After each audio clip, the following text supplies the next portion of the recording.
going on, guys? My name is Krupadoop, and today I want to talk to you guys about the Division Update 1.1 that is dropping on April 12th, 2016. So let's get right into it. In this update, we'll have a new incursion called Falcon Lost, which is going to be available in the Stuyvesant area. You'll have to be level 30 and have completed the General Assembly mission. That's the last mission in the game, so if you haven't completed that yet, go ahead and do that as soon as possible. You'll also need around, the minimum requirement is about gear grade 150, and Massive recommends having 4 players for this incursion. And speaking of gear grade, your grade will now be viewable on the main menu next to your player level, and you'll be able to see other players' gear grade next to their health bars. On top of this, your Dark Zone instance will be determined by your gear grade, meaning that overpowered players will no longer be able to farm lower level players for DZ experience. Players with gear grade 160 or more will be in their own instance.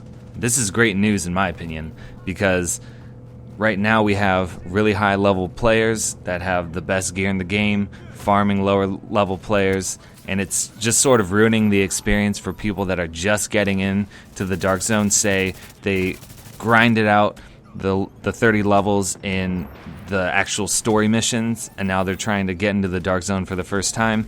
They're being greeted by people that are just absolutely annihilating them. So this is a great change in my opinion, needed from day one, and I'm happy that Massive are putting it in. Moving on, we have new gear sets. We have the Tactician's Authority, which enhances electronics and support capabilities. We have Striker's Battle Gear, which will provide bonuses for assault capabilities. We have Sentry's Call, which will enhance marksman capabilities. And last but not least, and personally my favorite set, or the set that I'm looking forward to the most, is Path of the Nomad, which will provide bonuses for lone wanderers. And this Path of the Nomad one looks really awesome. I don't know what kind of bonuses it will provide, but I think it'll be the gear set that most people are looking to get first, because we've all been there when we don't have any friends online and we want to just do something really quick in the Dark Zone.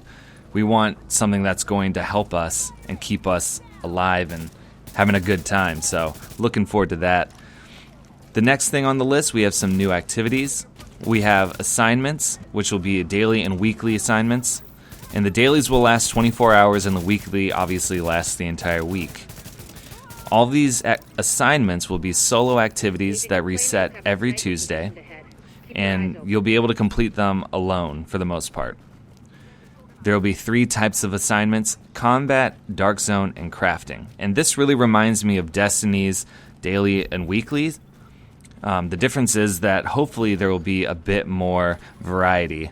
It looks like there will be, but we'll have to wait and see what Massive have in store for us. The next new activity is called Dark Zone Supply Drops, and these will be global events. Much like, again, Destiny, there'll be global events that occur throughout the day, except these ones you'll have to fight against other Division agents and standard enemies to claim their rewards. Everyone's going to be fighting over it. I don't even know how it will work, whether it'll be interesting to see. Let's just leave it at that. So these supply drops will contain non-contaminated gear that you can use immediately. You won't have to extract anything. You'll just be able to equip whatever you get. So this seems really cool. It'll add a new element of PvP, and it just seems like it's going to add more chaos to the Dark Zone, which is always going to be a good thing. The next item on the list, Dark Zone Vendors. Superior gear will now require DZ rank 15 instead of 30 to unlock. So this is awesome. It'll allow people that are really low in level in the Dark Zone to just get that next tier of gear if they're struggling with the missions outside of the Dark Zone. High-end level 30 gear will now require DZ rank 25 instead of 50 to unlock. And high-end level 31 gear will now require DZ rank 40 instead of 50 to unlock. Again, a great change in my opinion.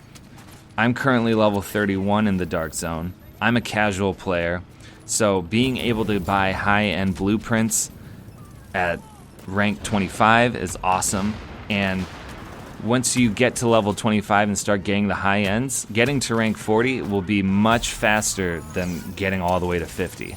I only have one friend who's level 50, and the rest of us are all in the 30s. So it'll be cool to be able to get the best stuff much sooner than I would have been able to had this update not occurred.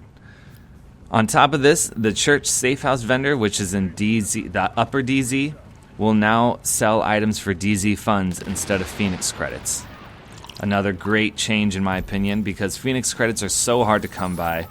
Getting the best blueprints and the best gear in general, it'll be much better using DZ funds. I have so much more DZ funds than I have Phoenix credits, so for me this is a great change. Crafting. Now this will be where I know some people will probably be upset at these changes. I'll just go through them right now and then I'll give my opinion afterwards.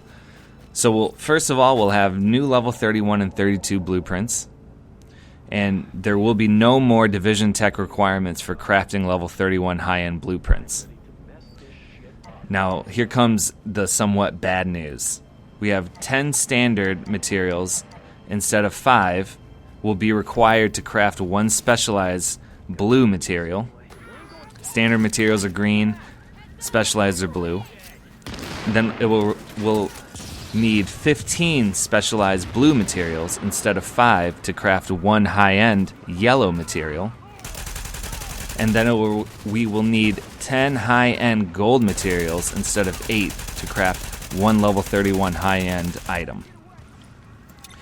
Now this is more or less adding a lot more, I wouldn't even say grind, it just will add more time for a player to find the necessary materials in order to craft their ideal item. And what I think Massive is trying to achieve, one, they're trying to make it so that people aren't gearing up as quickly, and then two, they're trying to make it so that players don't focus so much on min-maxing their characters, because there will always be new items coming out constantly. So I think that they're just trying to take the focus away from finding that perfect item, only to have it be replaced at a later time. So anyways, moving along. Deconstructing has also been affected in this update. Deconstructing standard green items will now yield only one standard material instead of 2. And deconstructing high-end gold items will now only yield one high-end material instead of 2. So overall, the crafting changes might be considered bad to some people, might be considered good to some people, but overall I think that it will just increase the longevity of the game. People will focus less on crafting that perfect item, because right now we have people farming materials and crafting 2, 3, 4 of the same weapon just to get that perfect roll with the perfect perks on their gun. And I know that some people really enjoy that, but I think Massive wants us to be focused more on the long-term goals rather than finding this one particular gun and crafting the perfect version of it. Moving along, we have a few just miscellaneous pieces of information that will be implemented in this new update.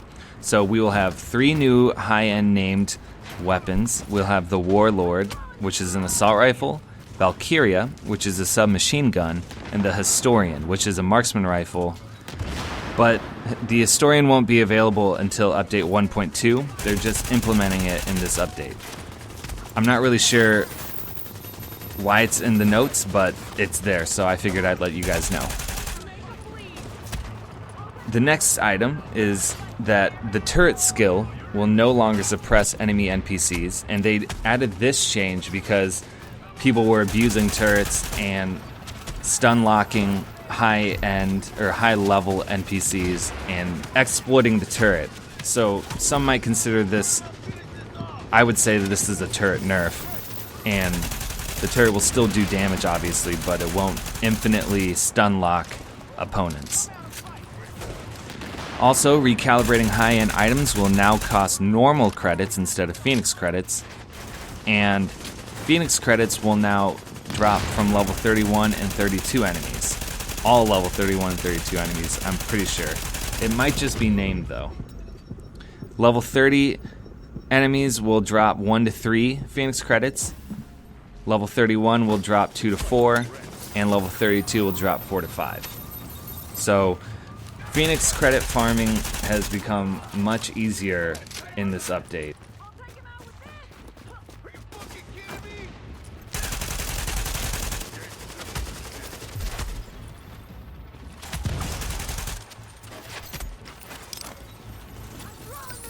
I'm just checking right now. It is only named enemy. So that'll do it for this update video, guys. I hope that you enjoyed listening, and I hope that this has provided you with some good information. In my opinion, if you aren't level 40 in the Dark Zone, start grinding away right now to get to level 40 so you can get the best gear possible when the update drops and get into that first incursion as soon as possible. And I would also be farming as many materials as you can right now, just so that you can take a little bit of the hurt away from the nerf that they're going to be implementing on materials in the upcoming patch. Anyways, guys, my name is Krupadoop. Thank you for watching, and I will see you guys in the next one.